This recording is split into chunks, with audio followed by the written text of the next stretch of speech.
আমার ভাইরা, আমার বন্ধুগণ, যে কথা বলছিলাম যে আল্লাহ রাব্বুল আলামিন আমাদেরকে দুনিয়ায় নিয়ে আসছেন, যে সিরাতুন নবী সাল্লাল্লাহু আলাইহি ওয়াসাল্লাম মাহফিল থেকে আমরা শুনেছি যে দুনিয়ায় আল্লাহ তাআলা আপনাকে আমাকে আনলেন, আনার পরে দেখেন আল্লাহর হুকুম আমরা যে পরিমাণ অমান্য করতেছি, তাহলে এর দরুন কি আমরা আল্লাহর বান্দা থাকতে পারতেছি? আচ্ছা, একটা উদাহরণ দিলে বুঝবেন আপনারা, যে শয়তান, যে ইবলিস, যে শয়তান, সে তো আগে কি ফেরেশতাদের সাথে ছিল না? এই শয়তান যে ইবলিস আল্লাহ তাআলার হুকুম অমান্য করেছিল কয়টা? একটা। কয়টা? একটা। আর আমাদের পিতা আদম আলাইহিস সালাম ভুল করেছিল কয়টা? বুঝছেন কথাটা? ভালো করে বুঝেন কিন্তু আমার ভাইরা। হযরত আদম আলাইহিস সালাম ভুল করেছিল একটা, আর ইবলিস ভুল করেছিল একটা। তাহলে ইবলিস ভুল করে কিন্তু সে জাহান্নামী হলো, আর আদম আলাইহিস সালাম ভুল করে কেন জান্নাতি হলো? বলেন। ইবলিস একটা ভুল করলো, আদম আলাইহিস সালাম একটা ভুল করলো, তাহলে ইবলিস ভুল করে জাহান্নামী হলো, আর আদম আলাইহিস সালাম ভুল করে জান্নাতি হলো। তার কারণটা কি আমার ভাইরা? কারণটা হলো তাফসীরের ভিতরে লিখছেন, ব্যাখ্যার ভিতরে লিখছেন, মুমিন ব্যক্তি যে হবে, ইমানদার যে ব্যক্তি হবে, যে ব্যক্তি আল্লাহর পরে বিশ্বাস স্থাপন করবে, তার কোনো অজুহাত খাটবে না। সে অকলু সামিআনা ওয়া আতানা, যেটা শুনলাম আল্লাহর কথা ওইটা মানা লাগবে তার। এখানে কোনো রকম কোনো তর্ক বিতর্ক অজুহাত খাটানো যাবে না। আমার ভাইরা, আমাদের আদম আলাইহিস সালাম ভুল করলো। ভুল করার পরে আল্লাহ রাব্বুল আলামিন যখন আদম আলাইহিস সালামকে নির্দেশ দিয়েছিলেন, বলেছিলেন কি? আল্লাহ তাআলা বললেন, ইয়া আদম উসকুন আনতা ওয়া যাওজুকাল জান্নাহ, ও আদম, তুমি আর তোমার স্ত্রী এই জান্নাতের ভিতরে বসবাস করো, কিন্তু ওয়ালা তাকরাবা হাযিহিশ শাজারাতা ফাতাকুনা মিনাজ যালিমিন। আল্লাহু আকবার। আল্লাহ রাব্বুল আলামিন বললেন, আদম, তুমি আর তোমার স্ত্রী জান্নাতের ভিতরে বসবাস করো, কিন্তু ওই যে গাছ দেখা যায়, গাছের নিকটে যাইবে না। গেলে কিন্তু তুমি অমান্যকারীদের ভিতরে গণ্য হয়ে যাবে। কি হবে? তুমি জালেম হয়ে যাবে। আমার বন্ধুগণ, আদম আলাইহিস সালাম ভুল ক্রমে গাছের নিকটে চলে গেল। যাওয়ার সাথে সাথে আল্লাহ রাব্বুল আলামিন তাকে কি করলেন? জান্নাত থেকে বাইর করে দিলেন। আমার বন্ধুগণ, তখন আদম আলাইহিস সালাম কিন্তু প্রশ্ন করতে পারতো আল্লাহ তাআলার কাছে, আয় আল্লাহ, আপনি আমাকে জান্নাতের ভিতরে দিলেন, দেওয়ার পরে কেন ওই গাছটা লাগালেন? গাছটা কেন দিলেন? বোঝা যাচ্ছে? আল্লাহ এই আদম আলাইহিস সালাম বলতে পারতো না যে, আল্লাহ, আপনি আমাকে বললেন যে জান্নাতের ভিতরে বসবাস করো, কিন্তু গাছটা নিকটে যেও না, কিন্তু এই গাছটা আপনি তো নাও দিতে পারতেন, গাছটা লাগাইলেন কেন? বলতে পারতো না? একটা অজুহাত দিতে পারতো না? আমরা হয়তো বলতাম যে তুমি ওই জায়গায় ওই মোটর সাইকেলটা রাখিলে, তাই তো ওই আমার গাড়িতে লেগেছে, না তো লাগবে না নাকি? এরকম একটা অজুহাত দিতে পারতো। কিন্তু মুমিন ব্যক্তি যে হবে, কোনো অজুহাত খাটবে না। আল্লাহর তরফ থেকে আল্লাহর যে ফায়সালা আসবে, নির্দ্বিধায় সেটা মেনে নিতে হবে। আমার বন্ধুগণ, তখন আমার বন্ধুগণ আদম আলাইহিস সালাম যখন মনে করলো নিশ্চয় এটা ভুল হয়ে গেছে, আমি আল্লাহ তাআলা যেটা নিষেধ করেছিল আমি সেটা করে ফেলেছি, আমার ভুল হয়ে গেছে, তখন আল্লাহ তাআলার কাছে কান্না কাটা আরম্ভ করে দিলেন। কোনো তর্কই গেলেন না, তিনি কান্না আরম্ভ করে দিলেন। আল্লাহ রাব্বুল আলামিন তখন আদম আলাইহিস সালামকে বললেন একটা দোয়া শিক্ষা দিলেন, কুরআনুল কারীমের আয়াতে শিক্ষা দিলেন, তুমি এইভাবে তুমি ফিরে এসো। কি বললেন? আদম আলাইহিস সালাম বললেন, রব্বানা যালামনা আনফুসানা ওয়া ইল্লাম তাগফির লানা ওয়া তারহামনা লানাকুনান্না মিনাল খাসিরিন। আল্লাহু আকবার। আদম আলাইহিস সালাম বললেন, আল্লাহ আমি আমার নফসের উপর জুলুম করেছি, আপনি যেটা নিষেধ করেছিলেন আমি সেটা ভুল কর্মে করে ফেলাইছি, আল্লাহ আপনি আমাকে মাফ করে দিয়ে দেন। আল্লাহ রাব্বুল আলামিন সাথে সাথে আদম আলাইহিস সালামকে মাফ করে দিয়েছেন। জোরে কোন সুবহানাল্লাহ। আমার ভাইরা, আমার বন্ধুগণ, পক্ষান্তরে এইবার যখন ইবলিস কি করলো, ইবলিস একটা ভুল করলো, করার পরে ইবলিস কেন জাহান্নামী হয়ে গেল এই সম্পর্কে বলা হচ্ছে। এবার ইবলিস তখন কি করলো, আল্লাহ রাব্বুল আলামিন যখন বলল, ইবলিসকে বলল আদম আলাইহিস সালামকে সিজদা করার জন্য বলল, ইবলিস তখন বলল যে আমি আদম আলাইহিস সালামকে সিজদা করব না, অস্বীকার করলো। কেন করব না? আল্লাহ তাআলা সেটা কুরআনুল কারীমের ভিতরে বলে দিয়েছেন, উসজুদু লিআদামা ফাসাজাদু ইল্লা ইবলিস আলা ওয়াস্তাকবারা ওয়া কানা মিনাল কাফিরিন। সুবহানাল্লাহু আকবার। আমার ভাইরা, আমার বন্ধুগণ, আল্লাহ রাব্বুল আলামিন ইবলিসকে বলল তুমি আদমকে সিজদা করো। সাথে সাথে ইবলিস বলল, আল্লাহ তাআলা আমি আদমকে সিজদা করব না, যেহেতু আদম হলো মাটির তৈরি আর আমি হলাম আগুনের তৈরি, যেহেতু আমি তার সামনে মাথা নত করতে পারবো না, এই জন্য একটা হুকুম অন্য করেছে। আর এখানে তর্ক খাটাইয়েছে যে আল্লাহ সে হলো আগুনের, আমি হলো আগুনের তৈরি আর আদম হলো মাটির তৈরি। এই যে যুক্তিটা দেখানোর কারণে আল্লাহ রাব্বুল আলামিন তাকে কি বানাই দিয়েছেন? শয়তান বানিয়ে তাকে জাহান্নামের অধিবাসী বানাই দিয়েছেন। ঠিক কিনা ধরে বলেন? আমার ভাইরা, আমার বন্ধুগণ, তাহলে আজকের আমাদেরকে শিক্ষা নিতে হবে, মূল বক্তব্যের দিকে ফিরে যেতে হবে। আল্লাহ রাব্বুল আলামিন এখানে যে আমরা দুটো কথা বললাম, ইব্রাহিম আদম আলাইহিস সালামের কথা আর ইবলিসের কথা, তাহলে আল্লাহ তাআলার হুকুম অমান্য করার কারণে একজন হয়েছে জাহান্নামী, আর আল্লাহ তাআলার হুকুম অমান্য করে আল্লাহ তাআলার দিকে ফিরে এসেছে সেই ব্যক্তি হয়েছে জান্নাতি। ঠিক কিনা? তাহলে এবার এখান থেকে আমাদের শিক্ষা নেন যে আপনি আর আমি, আল্লাহ তাআলার কত বড় বড় হুকুম আছে, এই হুকুমগুলো কি আমরা অমান্য করতেছি না? তাহলে কি ইবলিসের চেয়ে ভালো? হ্যাঁ না খারাপ? হ্যাঁ। কিন্তু আজকের আমাদের যে পোশাক আছে না, এই যে লম্বা পাঞ্জাবি আর পায়জামা পরে যখন বাইর হয় তখন মনে হয় যেন কি আপনার সুফি সাহেব। আবার আমাদের ভিতরে কাজ যখন দেখা যায় তখন এরকম কাজ যে ইবলিস মেনে যায়। আছে না নাই? হ্যাঁ আছে না? আছে। আমার বন্ধুগণ, ব্যাখ্যা অনেক দূর যাওয়া যাচ্ছে না, টাইম। আমার ভাইরা, আমার বন্ধুগণ, এই জন্য আমি আপনাদের খেদমতে আরজ করতে চাই যে আমাদের সকলকে আল্লাহর দিকে ফিরে আসতে হবে। যেহেতু আল্লাহ রাব্বুল আলামিন আমাদের সামনে মউতকে রেখে দিয়েছেন, দুনিয়ায় যতই আপনি বাড়ি করেন না কেন, যতই বাহাদুরি করেন না কেন, দুনিয়ায় থাকা যাবে না। কিন্তু তার আগের থেকে আপনার মেসেজ দিয়ে দিয়েছেন কুরআনুল কারীম, একখান কিতাব আপনার কাছে দিয়েছেন, আমার কাছে একখান দিয়েছেন। আমার ভাই, আমার বন্ধুগণ, ওই কুরআনুল কারীমটা আপনার তাকে রেখে দেওয়ার জন্য আল্লাহ নাজিল করেন নাই। ওই কুরআনুল কারীমটা মসজিদের হুজুর ওই আয়াত পড়ে পড়ে ফু দেবে এই জন্য কুরআনুল কারীম দেয় নাই, দিয়েছে। এই কুরআনুল কারীম দিয়েছে আপনার জীবন কিভাবে গড়তে হবে, আপনি কিভাবে জান্নাতি হবেন, আপনি কিভাবে একজন জান্নাতি মানুষ হবেন, আপনি কিভাবে রাষ্ট্র পরিচালনা করবেন, আপনি কিভাবে দেশ পরিচালনা করবেন, আপনি কিভাবে সমাজ পরিচালনা করবেন, আপনি কিভাবে আপনার পরিবার পরিচালনা করবেন, আপনি কিভাবে আপনার স্ত্রীকে পরিচালনা করবেন, আপনি কিভাবে আপনার সন্তানকে পরিচালনা করবেন, সবগুলো আল্লাহ রাব্বুল আলামিন কুরআনুল কারীমের ভিতরে উল্লেখ করে দিয়েছেন। আর আমরা এই কোরআনকে বাছাই করে নিয়েছি।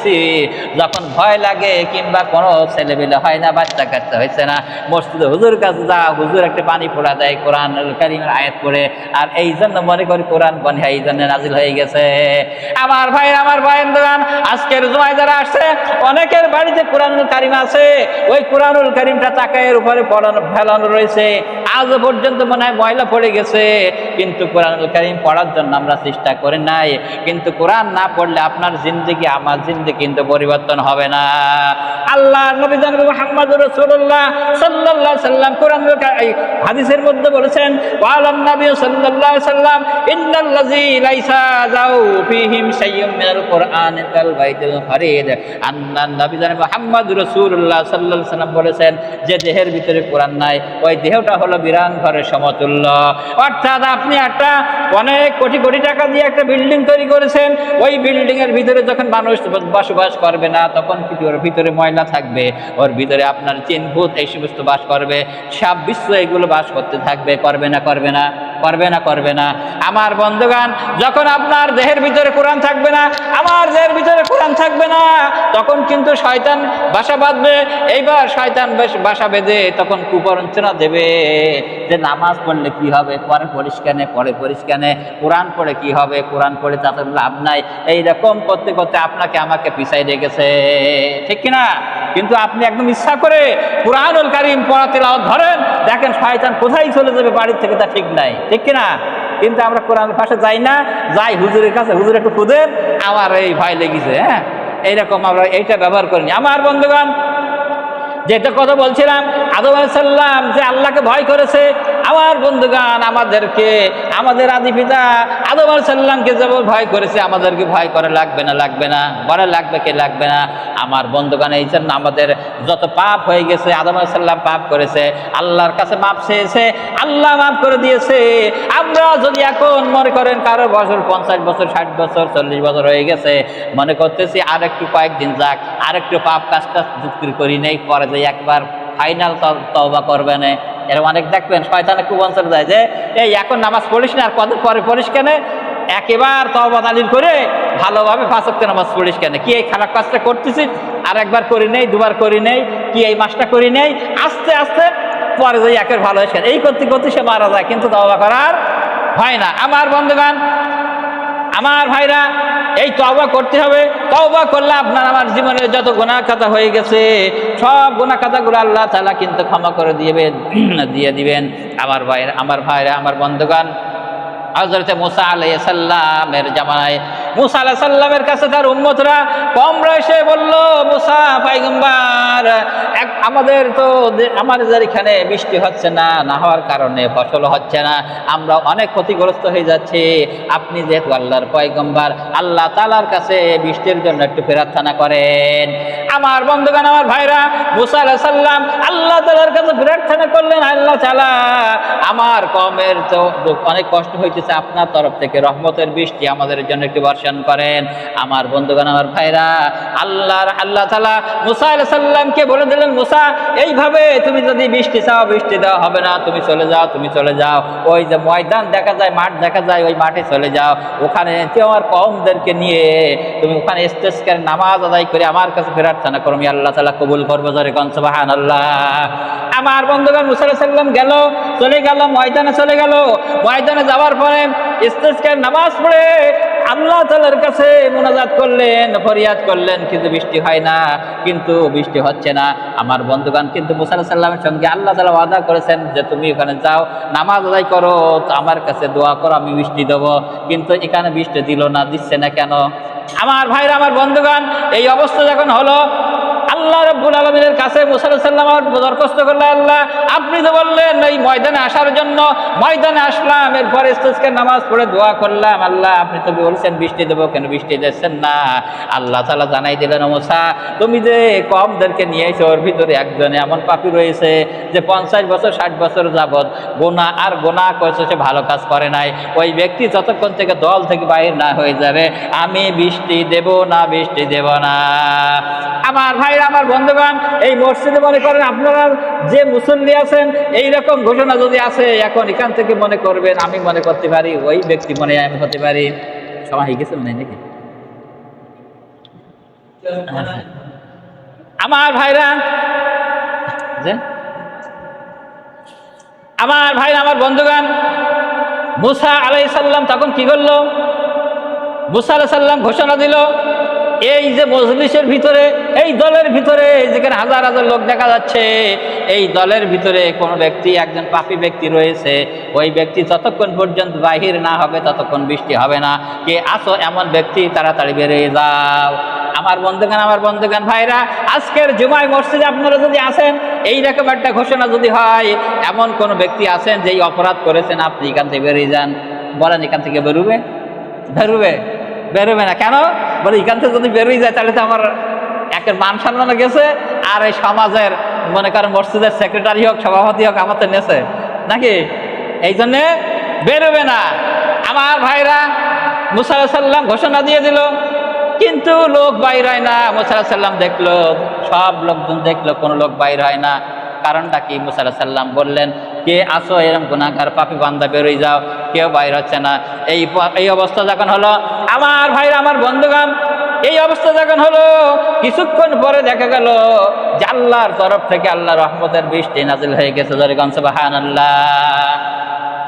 মুসা আলাইহিস সালাম আল্লাহর কাছে দরখাস্ত করে, আল্লাহ, আপনি যে বললেন আমাদের এই জাতির ভিতরে, কমের ভিতরে এইখানে একজন পাপী লোক আছে, কিন্তু আমরা তো দেখলাম কেউ বেরোই গেল না, কিন্তু আপনি তো বৃষ্টি দিলেন। তাহলে এ কি আপনি বললেন কেউ যদি না বেরোই যায় তাহলে বৃষ্টি হবে না, কিন্তু কোনো ব্যক্তি তো বেরোই গেল না, আপনি কিভাবে কেন বৃষ্টি দিলেন? আল্লাহর কথা কি মিথ্যা হয়?